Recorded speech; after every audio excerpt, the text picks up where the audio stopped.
Olá, galera! Seja bem-vindo ao canal Alpeipers TV Oficial. No vídeo de hoje respondo: será que o Samsung Galaxy S25 Edge tem suporte para a tecnologia do carregamento por indução? E a resposta é sim.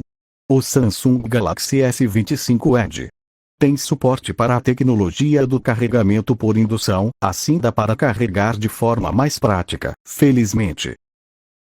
Ficou com alguma dúvida? No canal, você encontra todas as respostas, de forma rápida e sem enrolação. Temos vídeos de todos os modelos de smartphones lançados nos últimos anos, e que estão organizados em playlists completas. Deixe o seu like aí por favor, e inscreva-se no canal, e até mais. Se você chegou até aqui, vê os outros vídeos aí, ou comenta qualquer coisa.